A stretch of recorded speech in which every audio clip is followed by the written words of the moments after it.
boiling, and what are the changes which take place during boiling. Okay, so what is boiling? When a substance changes from a liquid to a gas at the boiling temperature, we say that it is boiling.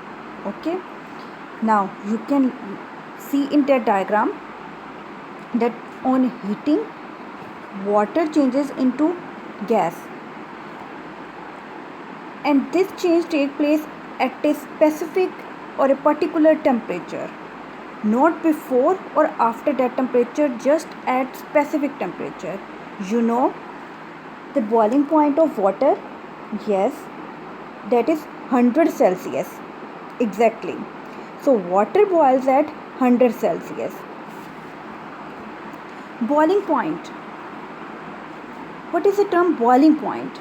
Actually, the temperature at which, yes, we are focusing on word temperature.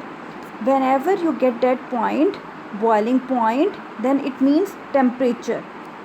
Melting point, it's mean again temperature at which melting take place. But now we are studying about boiling point, so the point refers to the term temperature. The temperature at which a liquid boils to become a gas.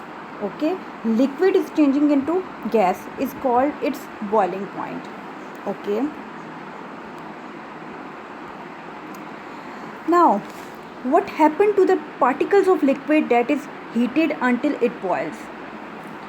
We studied earlier that in liquid, particles are close together. Of course, when they are close, there are certain attractive forces between these particles. Obviously, when the particles are close, they generate some attractive forces among them. One particle is attracting other particle by means of a attractive force. Similarly, this particle is attracting other particle by means of attractive force. So, what happened in gaseous state? In gas state, particles are far apart. It means when they are far apart, they lack attractive forces. They lack attractive forces. Okay, now let's see what happened. When you are boiling any liquid, then the first thing which happened is the absorption of energy. Of course, as you see here, that you are providing energy, heat energy, the liquid is obtaining or absorbing that energy. So the first step which take place is the absorption of energy. On heating, on providing heat, liquid absorbs certain energy. Of course, we relate that energy is energy means kinetic energy. They are obtaining kinetic energy, means particle will move move. Okay, kinetic refers to the term movement. So the particle will start moving. As I showed earlier, that these two particles are held together by certain forces, attractive forces. When you provide heat, then what happened? These two particles will move. As a result, these attractive forces will disappear. So the first thing is absorption of energy. The liquid is absorbing energy, and the second is gain of kinetic energy. Kinetic energy means particle will begin to move. The third point is overcome attractive forces. Of course, when by the mean of kinetic energy, they will overcome means उस पर काबू पा जाएंगे, यानी कि ख़त्म हो जाएंगी इनके दरमियान में जो अट्रैक्टिव फोर्सेस थी. Okay, fourth point is when attractive forces is disappear, the next point is spread far apart. Now particles are free, so they will go wherever they want. Okay, because they are not held together by means of attractive force, so they can easily go wherever they want. So they are far apart. In gas, particles are far apart. Fifth point is substance is now a gas. When the matter have no attractive forces, then that state of matter is gas. This is depicted in this diagram, that on heating, particles are absorbing energy. The particle will start moving. They will overcome attractive forces. They will spread apart, and at the last, the liquid will be changed into gas. It is shown here. These all points are written here. Now, how does the temperature of a liquid change when it boils? First of all, rise in temperature, then attainment of boiling point. The boiling point will be attained, and the third one is temperature remain constant. On boiling point, the temperature will not change. It will remain constant unless all the particle of liquid will change into gas. Experiment to determine the boiling point of tetrachloromethane. This is the tetrachloromethane here. Tetrachloromethane. Now, on heating, the particles will gain energy. The particle will start moving, and they will overcome attractive forces, and they will become gas. Now, these gas particles will enter into this condenser.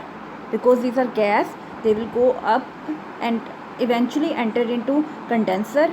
And on cooling, we are providing water in and water out. Continuously flow of water will make it cool, so the gas will again change into, on cooling, the gas will change into liquid. So here you are obtaining tetrachloromethane. Okay, now they set a thermometer. What happened when you provide heat? Then tetrachloromethane changes into gaseous state, and when they hit that thermometer, they collide with the thermometer.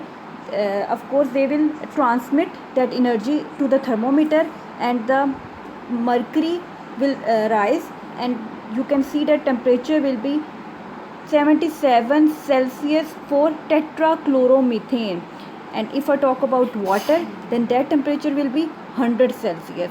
So the boiling point depend on the nature of liquid, because boiling point depend on the nature of substance, because the substance have different substance have different attractive forces, and they will need energy to overcome these attractive forces. Okay. Now, heating curve of tetrachloromethane. Here you will see these 3 points. So, first of all, at room temperature. Experiment begins at room temperature, whatever the room temperature, generally 28 Celsius. As we are providing energy, the graph raises, and at this temperature, after attaining this temperature, at 77 Celsius. 77 Celsius is a boiling point at which some particles of tetrachloromethane begins to vaporize or begins to change into gas. At this temperature, we will record that temperature, which is 77 Celsius. Okay, now at this temperature, only few particles initially only few particles will vaporize, but later temperature remains constant. As you can see that graph is straight, or you can say that graph becomes constant. When the graph becomes constant, it means that all the liquid will boil, will gain energy, and it will change into gaseous state at temperature 77 Celsius. Okay, now let's read it. First of all, when tetrachloromethane is heated, its temperature increases until it reaches 77. Okay. When you heat tetrachloromethane, then temperature increase until it reaches 77 Celsius. Done with it. Okay. The temperature remains constant. This straight line is showing consistency. The temperature remains constant. Constant means the temperature is 77. At this straight line, the temperature is 77 Celsius. Okay. This is because the heat energy taken in is used to overcome the force of attraction between the particles of liquid. This point is very important. Why the temperature remains 77? Because molecules are absorbing energy to overcome the attractive forces between the particles. जितने भी particles हैं, कुछ पहले जल्दी कुछ ने attain अपनी attractive forces को ओवरकम कर लिया, उसके बाद क्या है, बाकी पार्टिकल्स ने भी एनर्जी ऑब्टेन करनी है ताकि वो भी क्या कर सकें, अपने अट्रैक्टिव फोर्सेस को ओवरकम कर सकें. ठीक है. एक प्योर सॉल्वेंट जो होता है वो कांस्टेंट रहता, यानी कि उसका टेम्परेचर कांस्टेंट रहता है. 77 as shown here, the temperature is 77. The temperature remains constant until all the tetrachloromethane has changed into vapor. Okay, this one is the main point. Okay, now the last one is, this is the boiling point of tetrachloromethane. At 77 Celsius, liquid tetrachloromethane starts to boil and change into a vapor. Now, at the last, what do you observe when a liquid boils? What we observe when a liquid boils: first, when a liquid boils, bubbles of gas are seen. You can see that bubbles of gas. Here you are seeing that bubbling takes place. Bubbles are formed when the liquid changes to vapor, and when these bubbling take place, when liquid changes to vapor. The bubbles also consist of other gases dissolved in liquid. You know that there is some amount of oxygen dissolved in water. So the vapors above that solvent may contain gas if it is absorbed in this water. If, okay, not always, but if the gas is dissolved in the liquid. And the last one is, bubbles rise to the surface and escape into the air. Okay, bubbles rise to the surface. First they will come to the surface, and after, when they change into gas, they will spread all around. So that's all for today.